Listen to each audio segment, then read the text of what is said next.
कैसे हैं आप सब लोग। लेवल अप के एपिसोड 67 के साथ हाजिर हूँ। अभी तक जिसने मेरे चैनल को सब्सक्राइब नहीं किया हुआ, चैनल को सब्सक्राइब कर दे, वीडियो को लाइक और शेयर कर दे, शुक्रिया। एपिसोड की शुरुआत में जिन्हो और जिन्हो एक गेट को क्लियर करने के लिए जाते हैं। जिन्हो उस गेट की साइज को देखकर बहुत ज्यादा हैरान हो जाता है। जिन्हो कहता है अभी तो इसने कल वाले गेट को नहीं देखा जो कि इससे बड़ा था, क्योंकि जिन्हो के लिए आज इन गेट की पहली रेड होने वाली है, इसलिए वहाँ पर मीडिया और रिपोर्टर्स बहुत ज्यादा होते हैं जो कि उससे पूछ रहे होते हैं आज तुम्हारी पहली रेड है, तुम्हें कैसा महसूस हो रहा है और तुमने अपने गिल्ड का नाम आजिन गिल्ड क्यों रखा, और इसके अलावा एक्टर यून के साथ तुम्हारा क्या ताल्लुक है, उसने तुम्हारे साथ अपनी पिक्चर क्यों अपलोड की। जबकि मिस्टर वूजिन भी वहीं पर होते हैं। जिन्हो मिस्टर वूजिन से कहता है चेयरमैन ने तो कहा था कि आप लोग मेरी पर्सनल इन्फॉर्मेशन को प्रोटेक्ट कर रहे हैं, फिर मीडिया को ये सारी बातें कहाँ से पता चली।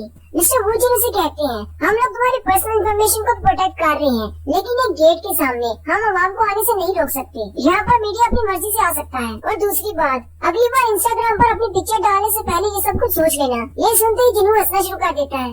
जिन्हो से कहता है क्या हमें वाकई में माइनिंग टीम और कलेक्टिंग टीम नहीं चाहिए, मैं अकेला सब कुछ नहीं उठा पाऊंगा। जिन्हो जल्दी से अपने सोल्जर्स को बाहर निकालता और कहता है वो सारा काम ये मेरे सोल्जर्स देख लेंगे। मिस्टर वूजिन आगे बढ़कर उन शैडो सोल्जर्स से अंदर से निकलने वाली मैजिकल एनर्जी को मांगते हैं और कहते हैं ये सारे तो बी रैंक के हंटर्स के बराबर हैं। मिस्टर वूजिन कहते हैं इतने सारे शैडो सोल्जर्स के साथ इसे अपने साथ दूसरे हंटर्स को ले जाने की क्या जरूरत है, ये तो अकेला ही इस डंजन को क्लियर कर सकता है। और साथ ही मिस्टर वूजिन अपना कोट उतार देते हैं और अपना आर्मर पहन लेते हैं। जिन्हो और जिन्हो से देखकर बहुत ज्यादा हैरान हो जाते हैं। मिस्टर वूजिन कहते हैं चेयरमैन ने मुझे कहा है कि पहली रेड में मैं तुम्हारे साथ जाऊँ। तुम्हारी पहली रेड के दौरान मैं सब कुछ नोट करूंगा कि क्या वाकई में तुम अकेले इस डंजन को क्लियर करने के काबिल हो या नहीं, क्या तुम्हें मेरे अंदर जाने से कोई मसला है। जिन्हो उनसे कहता है मुझे तो इस बात से कोई मसला नहीं है, लेकिन क्या आप श्योर हैं आप हमारे साथ अंदर जाना चाहते हैं। फिर वो लोग डंजन के अंदर चले जाते हैं। थोड़ी देर के बाद मिस्टर वूजिन का चेहरा दिखाते हैं। मिस्टर वूजिन ये देखकर बहुत ज्यादा हैरान होते हैं, क्योंकि जिन्हो अपने स्किल्स को इस्तेमाल किए बगैर सिर्फ अपने शैडो सोल्जर्स की मदद से ही उस डंजन के सारे मॉन्स्टर्स को हरा रहा होता है, जो कि सारे ए रैंक के मॉन्स्टर्स होते हैं जिन्हें नागा कहा जाता है। मिस्टर वूजिन ये देखकर बहुत ज्यादा हैरान होते हैं और कहते हैं हालांकि मेज टाइप और कॉम्बैट टाइप के सोल्जर्स भी इनके सामने नहीं टिक पाते, लेकिन इसके शैडो सोल्जर्स तो इनको बड़ी आसानी से हरा रहे हैं, क्योंकि ये कांस्टेंटली रीजनरेट कर सकते हैं। मिस्टर वूजिन की नजर इग्रिस पर होती है, क्योंकि इग्रिस के पास डीमन किंग की तलवार है जिसमें से इलेक्ट्रिसिटी निकलती है। इग्रिस अपनी तलवार को घुमाता है और सामने आने वाले जितने भी नागा होते हैं सबको मार डालता है। मिस्टर वूजिन कहते हैं कि सिर्फ हाई क्लास के मैजिशियंस ही इलेक्ट्रिसिटी को इस्तेमाल कर सकते हैं, लेकिन ये जितनी बार अपनी तलवार को घुमाता है उतनी बार इलेक्ट्रिसिटी निकलती है। मुझे तो लगता है कि जिन्हो का ये वाला शैडो सोल्जर ए रैंक का नहीं बल्कि ए रैंक से भी ऊपर जा चुका है। अगर मैं इसके साथ फाइट करूं तो क्या मैं इसे जीत पाऊंगा। वहीं पर एक चीटी शैडो सोल्जर होती है जो कि एक नागा का सर खाने की कोशिश करती है। उसी वक्त जिन्हो आता है और उसे किक मार कर दूध फेंक देता है और कहता है ये चीज बहुत ज्यादा महंगी है, इसको मत खाओ। जिन्हो वहाँ पर खड़ा सिर्फ उनको मैनेज कर रहा होता है। वहीं पर उसके शैडो सोल्जर्स की एक टीम माइनिंग कर रही होती है। जिन्हो उनसे कहता है जल्दी जल्दी सारे क्रिस्टल्स को निकाल लो। मिस्टर वूजिन सब कुछ ऑब्जर्व कर रहे होते हैं। मिस्टर वूजिन कहते हैं ये तो वाकई में वन मैन आर्मी है, इसके पास अपनी माइनिंग टीम है, अपनी कलेक्टिंग टीम है, ये सारे माना क्रिस्टल्स को भी इकट्ठा कर रही हैं, सारे मॉन्स्टर्स से भी फाइट कर रही हैं, और मॉन्स्टर्स की डेड बॉडीज को भी बाहर ले जा रही हैं। फिर वो लोग बॉस के रूम में चले जाते हैं। एक बड़ा सा नागा उनके सामने खड़ा होता है। जिन्होंने उसके सामने जाते ही अपने सारे शैडोज को कैंसिल कर देता है सिवाय माइनिंग टीम के। मिस्टर वूजिन उसे कहते हैं ये तुम क्या कर रही हो, तुम्हारे शैडो सोल्जर्स की मदद से तुम इसको आसानी से हरा सकते हो, तुमने उन सबको वापस क्यों भेज दिया। साथ ही जिन्होंने अपने वेपन्स निकाल लेता है। मिस्टर वूजिन से कहता है अगर मैं सारा काम शैडो सोल्जर से लूंगा मैं तो बेकार हो जाऊंगा, मुझे भी कुछ करना होगा। साथ ही जिन्होंने अपने स्पीड स्किल को एक्टिवेट करते हुए जल्दी से नागा के ऊपर चढ़ जाता है और अटैक करना शुरू कर देता है। जिन्हों बड़ी स्पीड के साथ उसके ऊपर से होता हुआ गुजरता है और साथ ही उसका सर भी काट देता है, और सिर्फ चंद ही सेकंड में जिन्हों डंजन के बॉस को हरा देता है और उसके पास विंडो ओपन हो जाती है कि तुमने डंजन बॉस को हरा दिया है। मिस्टर वूजिन ये देखकर बहुत ज्यादा चौंक जाते हैं। साथ ही जिन्हों के पास और भी विंडोज ओपन होती हैं जिसमें उसे लेवल अप कहा जाता है। अब जिन्हों का लेवल 101 पर पहुंच गया है और इसी के साथ उसके जितने भी जॉब स्पेसिफिक स्किल्स होते हैं वो सारे 1 पॉइंट से लेवल अप हो जाते हैं, यानी कि अब वो ज्यादा शैडोज को एक्सट्रैक्ट कर सकता है और ज्यादा शैडोज को सेव कर सकता है। जबकि शैडो एक्सचेंज में उसके पास जो कूल डाउन का 3 घंटे का टाइम था अब वो 2 घंटे का रह गया है। जिन्हों कहता है अगर मैं इसी तरह 2-3 बार और लेवल अप होता रहा तो मेरा शैडो एक्सचेंज का कूल डाउन टाइम बहुत ज्यादा कम हो जाएगा, फिर मैं कुछ ही सेकंड्स में एक जगह से दूसरी जगह जा पाऊंगा, फिर मुझे जिना और मॉम की टेंशन खत्म हो जाएगी। मिस्टर वूजिन नागा की बॉडी के पास खड़े होते हैं और कहते हैं इसके स्किल्स इतने ज्यादा हार्ड होते हैं कि इससे हंटर्स के लिए शील्ड्स और वेपन्स बनाए जाते हैं, लेकिन जिन्होंने सिर्फ अपने वेपन से इसको हरा दिया। लेकिन अगली चीज देखकर मिस्टर वूजिन और भी ज्यादा हैरान हो जाते हैं। जिन्हों उस नागा को कहता है जागो और उसका शैडो बाहर निकल आता है।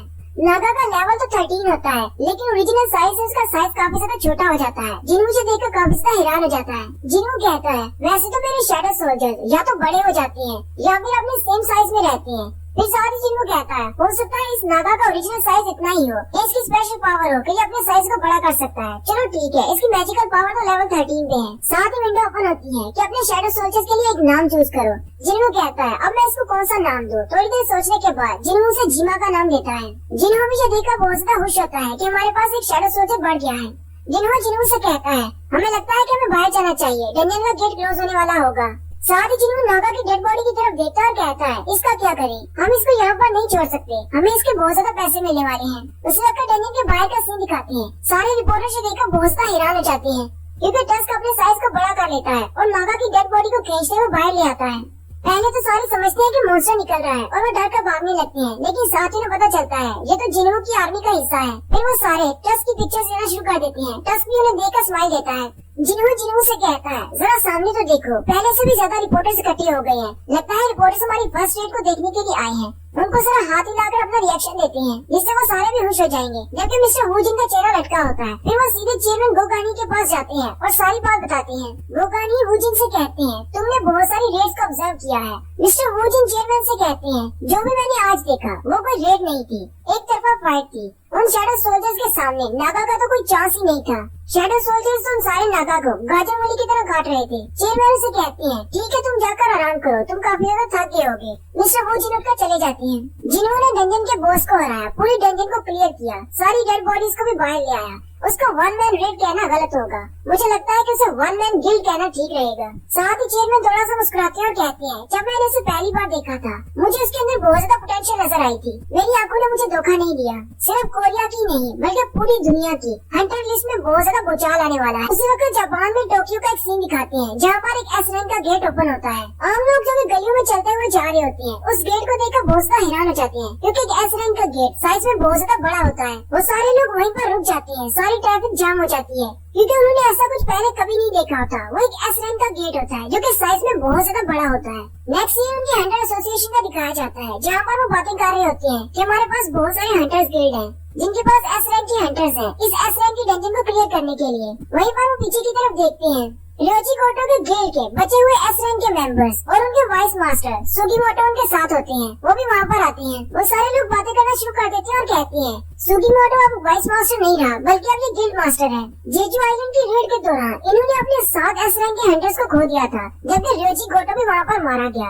हमें लगता है कि ये गिल्ड अपनी आखिरी सांस ले रहा है, बहुत जल्दी ये गिल्ड खत्म हो जाएगा। कुछ लोग कह रहे होते हैं इनके साथ बहुत ही अच्छा हुआ, वैसे भी अपने आप को बहुत कुछ समझने लग गए थे, इनके बहुत सारे हंटर्स मारे गए, इनके साथ ऐसा ही होना चाहिए था। अगर हम लोग मेहनत करते हैं तो क्या पता हम लोग भी जापान के सबसे बेस्ट गिल्ड बन जाएं और इनको पीछे छोड़ दें। ये बात सुनकर उन सबको गुस्सा आ जाता है जबकि वो सारे वहाँ से चले जाते हैं।